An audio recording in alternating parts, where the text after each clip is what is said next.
Hello everybody. Today we're going to be doing a video on this long-awaited fixture for my glow object low pressure sodium bulb here. Um, this is the one that I built, and it's been in the making for a couple of months now. I remember I've had this project going since I believe November of last year, which was 2025, as of the making of this video, which is in January 2026. Because I don't know when you're going to be watching this, but right now it's, I don't know, January, but I have no idea. Anyway, that does not matter. But this fixture, I made it out of ABS pipes, so there's like some information because the camera, of course, won't focus on anything. There we go. And this one is a different brand, but the same thing. I hate it how this, once I press the focus, it just doesn't focus till I pause and start the recording again. Had to pause there to get it to keep doing the thing where it will autofocus instead of locking onto where I press it. Um, but anyway, so I just thought of the design of this because I was originally going to put it into a wall pack like that one, but a white version. And then I thought, what if it doesn't fit? And I was thinking of not doing that. And then I realized if I'm having a low pressure sodium bulb, I would want something to display it that I could see the bulb and see it warm up. And that thing over there has like all the ridges and stuff on the refractor, as you can see, for distributing light in the certain places and stuff. So, and that one's of course metal halide, but I had another one, a white one that didn't have anything in it. So I didn't like that, how it blocked out the bulb um from anyone being able to see it. So I thought, why not make one? And then I just decided on this because I wanted to go for some sort of aesthetic that was sort of like a shop light or a garage light or something, but not really. And that's like that where it's, I don't know, I don't really know of any sort of shop lights that are like this, but something, the functionality of it where you just carry it around and it doesn't really mount. Like, for example, that one would mount to a wall. Same with that right there. Um, and most other things I have, like light bulbs, of course, go in light sockets, and things like this one over here, the metal halide, that would be mounted to a ceiling, of course. Um, Whereas this thing I just designed to show off 35-watt low pressure sodium bulbs. I might at some point, and I hopefully will. I want to at some point anyway get a Workhorse 3 ballast because this has a Workhorse 2, meaning it can only run up to 35-watt lamps, and I would like to.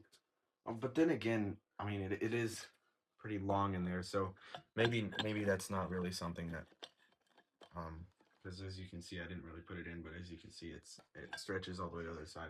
This can do 18 and 35-watt lamps, and I chose the Workhorse 3 because even though it is a fluorescent ballast, it's one of those electronic instant start fluorescent ballast. The reason I chose it was just because I know they can run these, and I feel like the electronic ones, they're just more like easy on the bulb than the old magnetic ones. I don't know. I feel like because the circuit board and stuff that it can be more like, I mean, it's digital and it can be more controlled about how um the bulb starts and stuff. And as this is a low pressure sodium lamp similar to fluorescent lamps, the wear comes from when they start.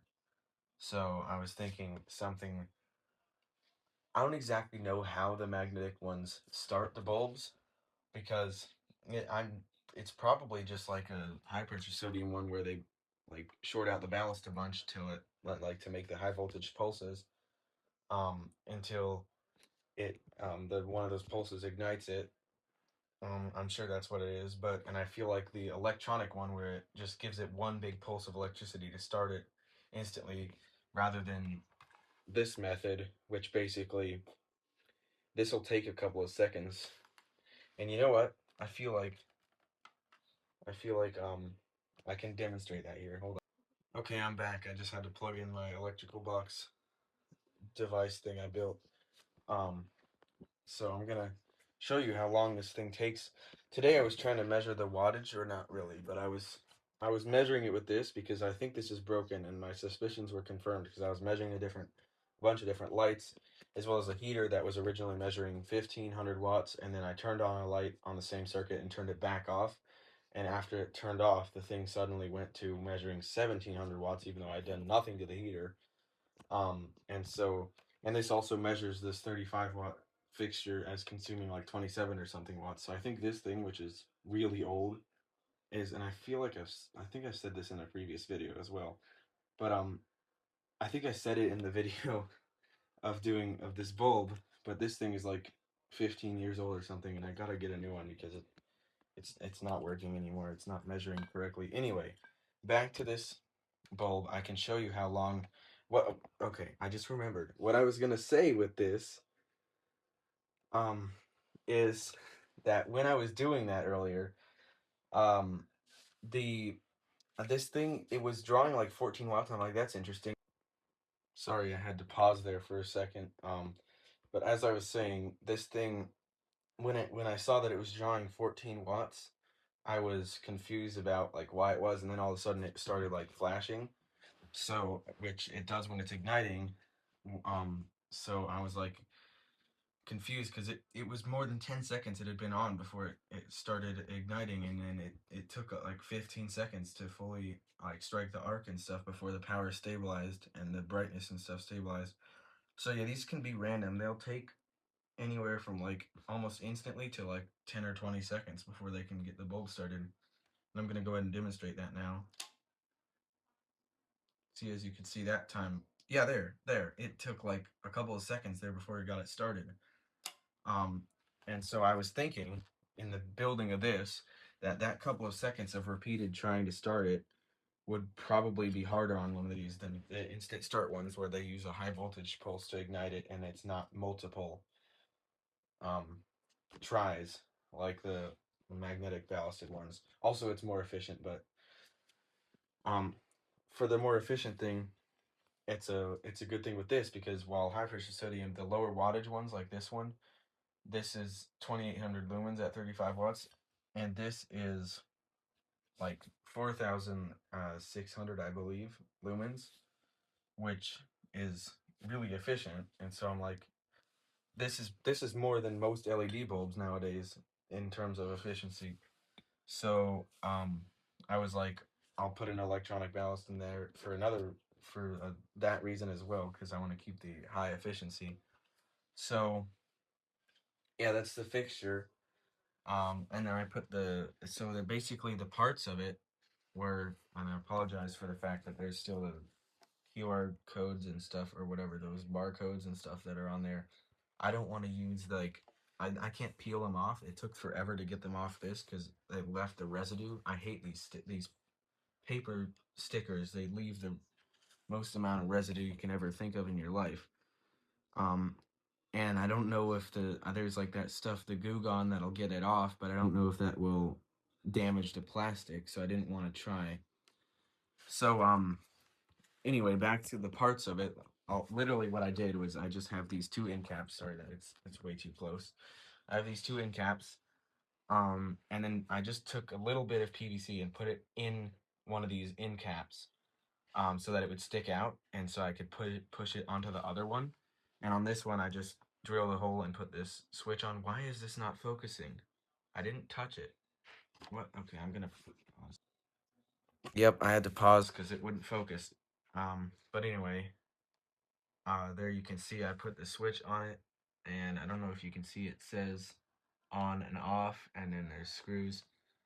And it's water resistant, even though this thing is not, because the bulb's literally bare. I just like the look of that and stuff. More the look of this cover here, as well as the fact that I couldn't drill a precise enough hole to where the switch would latch in via its own. Like this thing is too thick for it to latch in. Normally they would latch in by like you push it in and then springs would pop out, or like piece of plastic would pop out on the sides and it would keep it from popping back through, but this is too thick. So the only way was to have one of these covers, and it wouldn't work without the rubber thing. Anyway, that's beside the point. So I have these two end caps, and the back one I have one of these 3-pin plugs, which I got off of a faulty Ballast. I bought two 600-watt sodium electronic grow light ballasts from a thrift store for $10 for both of them, and I had to get both, and one of them turned out to be faulty. The other one works fine, but one of them was faulty, so I just took this thing off of it because I like the way these plugs are, and I like the fact that it contributes to this thing's overall like portableness, as well as it has the fuse in it, which I don't even know the rating of the fuse. I'm sure it's way over what it needs to be because it came from a 600-watt thing. I'm gonna get it out to see. It's a 12-amp fuse.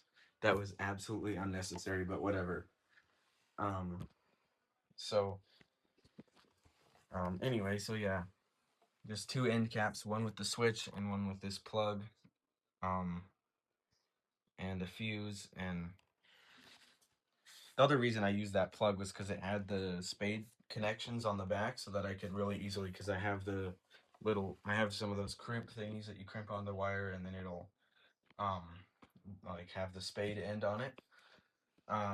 So I could easily connect it to that without having to solder to it or anything. Same with the switch. And then I could just easily have a wire with one of those on either end going from here to the switch, and put one on the ballast, and I wouldn't have to use wire nuts. Because of course this socket here also just has like the screws that you screw down onto the screw, like it's the screw terminals where you screw it down onto the wire, which I like a lot more than wire nuts and stuff. So the other piece, I just have this elbow here naturally because I like the way it looks with the sort of like circle kind of thing, and it makes it so it won't tip over and stuff, because otherwise it would just fall backwards. And I like them, of course, like I already said, I think the curved versus just a straight one to go with that round sort of look of this thing. And then I just have two elbows here, and then this piece, which I'll talk about how I made this, and then a 3 to 4 inch increaser just because I like the way it looks. And here's a full look of it. Turning it around. And on the bottom, I don't really have anything for like feet or anything. Here's the thing for that T piece. And back to this here, which, if you can see, what I did was I took a length of PVC pipe, which I cut to fit one of these bulbs. And I did not have this yet because I got this for Christmas, and I made this piece in like late November. Like I cut out the piece like literally on the last day of November, and then a couple of days later I finished it by gluing on these side pieces. So what I did was just I cut the PVC out, which again I'm surprised how well that turned out for me not having one of these bulbs. I just went off the measurements online. And then after I cut out the piece, I cut half of it off, so it was just like half, but I left the two ends to be able to go in here.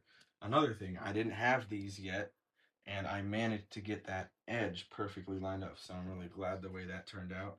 And what I did was I had that half piece left, and I just cut off the two edges of it to like there and glued them on facing outwards, so like curving outwards, to make sort of like a reflector piece, because I can never talk. I didn't like how it looked with just the half.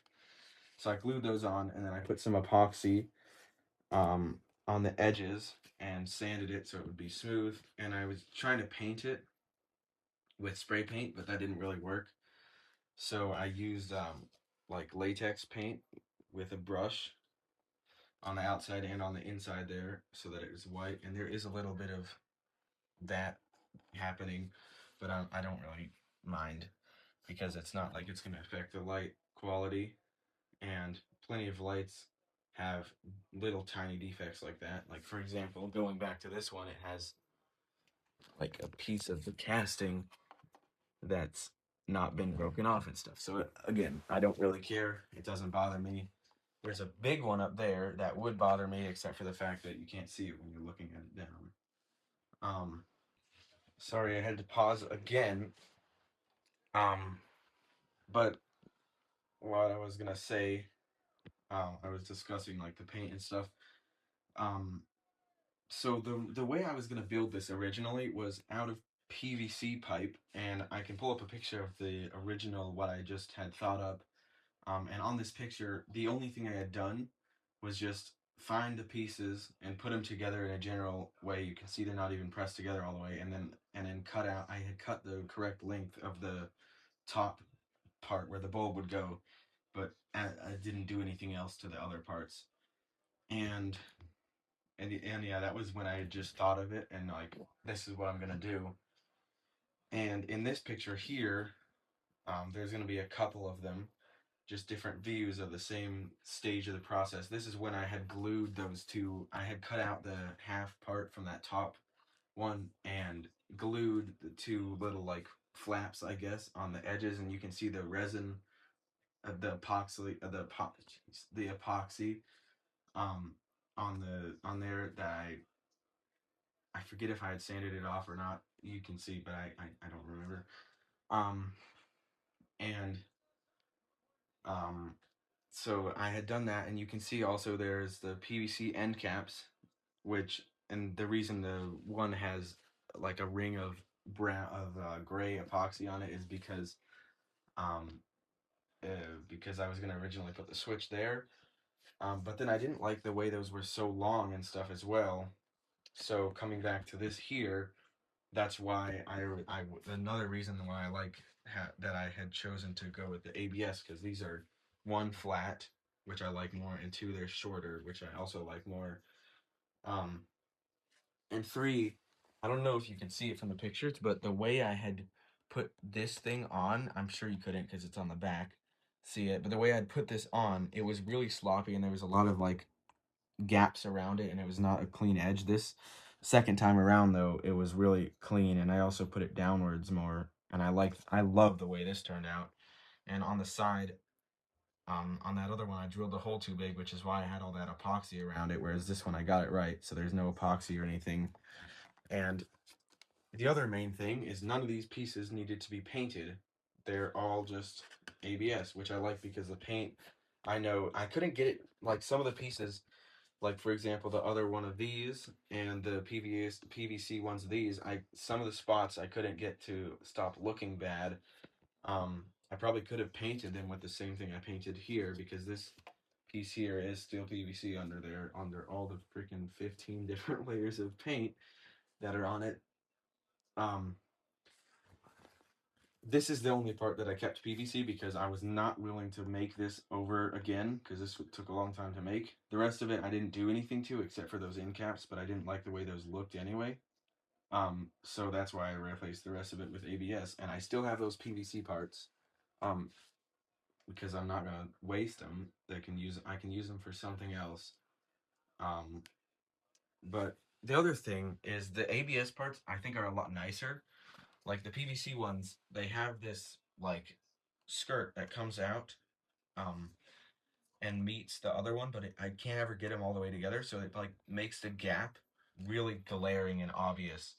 Whereas these don't have that, so you can't see if there was a gap there. It's just a straight tube in, and there's these big lobe thingies on the sides as well that were not nice looking. Um, and the other thing was on the PVC version of this thing, there was a huge burr that went around here, or like I guess yeah, it is called a burr. It's like the where it's squished out in the mold, and they didn't bother to take that off. This one, it's like nice and rounded edges and stuff on both those, and it also feels like, at least on the inside here, on this edge right here, it feels like it was machined because there's like ridges on it, like really fine ridges. It was probably like machined down after they made it, hence the fact that it has this nice smooth edge on it. Um, but I can still, because I haven't fastened any of these together, because I don't want to have one break and never be able to get it off. So I can pull this thing off here and show you that what I did was just put PVC into that end cap and then use it to push it onto the other one. And there, of course, the wire connections. Don't mind the color of the supposed to be black one that's blue, just because I wanted to use wire that I had laying around instead of getting new wire.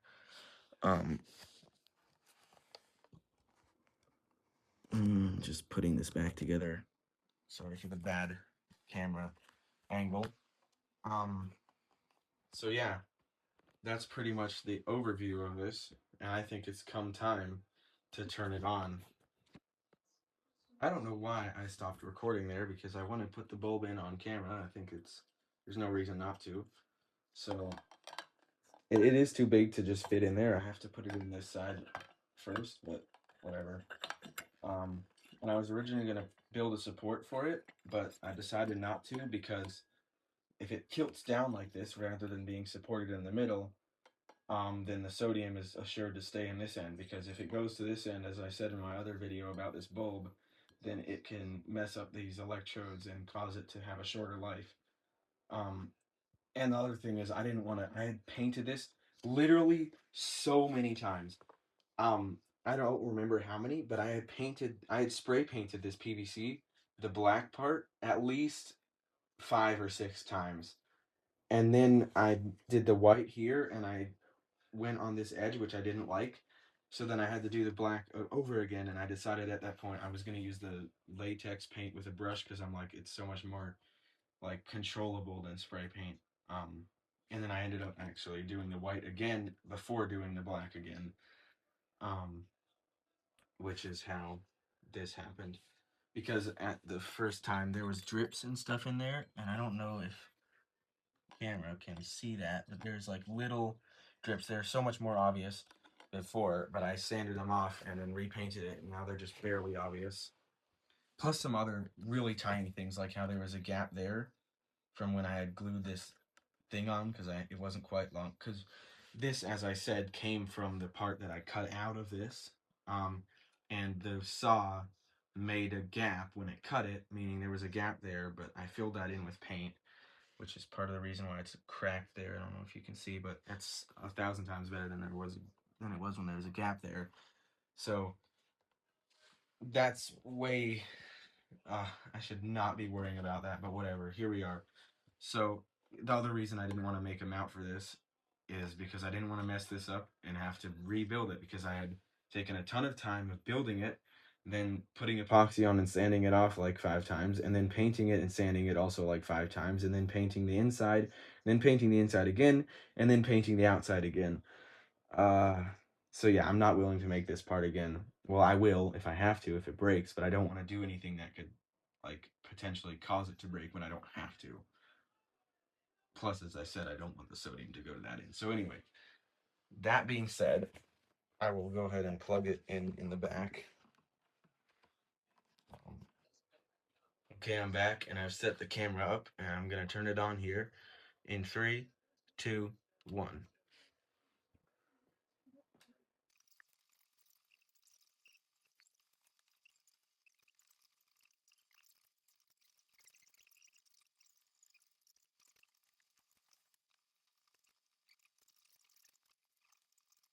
So I'm gonna say this fixture is at full brightness, and it is really bright. Again, I don't know why, but the camera always picks this up as like way redder than it is in real life. Because obviously it's the monochromatic yellow color, but the camera's picking it up as like red for some reason. So there's the fixture from the top.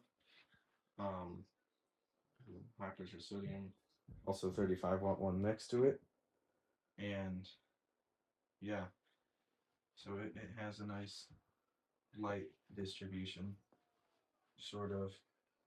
Um, so yeah, I really do hope you enjoyed this video of talking about the fixture that I built for this lovely low pressure sodium 35-watt light bulb, and I'll see you in the next video.